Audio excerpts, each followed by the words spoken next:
Big Boss season 9 இன்னைக்கான third promo ரொம்பவே வேர்த்தியான ஒரு ப்ரோமோ அப்படின்னு சொல்லலாம். ஆக மொத்தத்தில் இன்னைக்கு அந்த 3 ப்ரோமோவே வச்சு பார்க்கும்போது பார்த்தீங்கன்னா ஓரளவுக்கு எல்லாரையுமே ஈக்குவலா ரோஸ் பண்றாரு அப்படின்னு தான் தோணுது. ஏன்னா தேர்ட் ப்ரோமோல அந்த மாஸ்கை பத்தி டீட்டெயிலாக கேட்கிறாரு.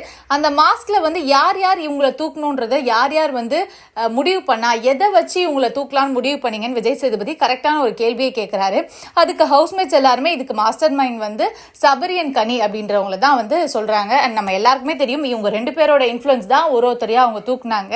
அண்ட் இதுல பிக் பாஸ் ஹவுஸ்ல இருக்கவங்களுமே சபரியன் கனி அவர்களை தான் சொன்னாங்க. அண்ட் பார்வதியுமே சொன்னாங்க. ஸோ அதுக்கு விஜய் சேதுபதி அவர்கள் என்ன சொல்றாரு அப்படின்னா, இப்படி உங்களுக்கு கொடுக்குற ஒவ்வொரு வாய்ப்பையும் இப்படி தேவையில்லாம நீங்க யூஸ் பண்ணீங்கன்னா அது அப்புறம் பாக்குறதுக்கு எப்படி இன்ட்ரெஸ்டிங்கா இருக்கும் அப்படின்னு சொல்றாங்க. ஸோ பார்க்குறதுக்கு அது எப்படி இன்ட்ரெஸ்டிங்காக இருக்கும் எங்களுக்கு அப்படின்னு சொல்கிறாரு. ஸோ இந்த ஒரு விஷயத்தை எடுத்து சொல்கிறதன் மூலியமா இதுக்கப்புறம் பிக் பாஸ் ஹவுஸில் ஒரு அன்பு கேங்கோ இல்லை கனி அண்ட் சபரியோட இன்ஃப்ளூயன்ஸ் அதிகமாக இருக்குமா, இல்லை அவங்க இதை ஒரு கார்டாக எடுத்துக்கிட்டு மாற்றிப்பாங்களா அப்படின்றத தெரிஞ்சுக்கணுன்னா நம்ம வெயிட் பண்ணி தான் பார்க்கணும். இந்த வீடியோ உங்களுக்கு பிடிச்சிருந்தா லைக் பண்ணுங்கள், கமெண்ட் பண்ணுங்கள், ஷேர் பண்ணுங்கள்.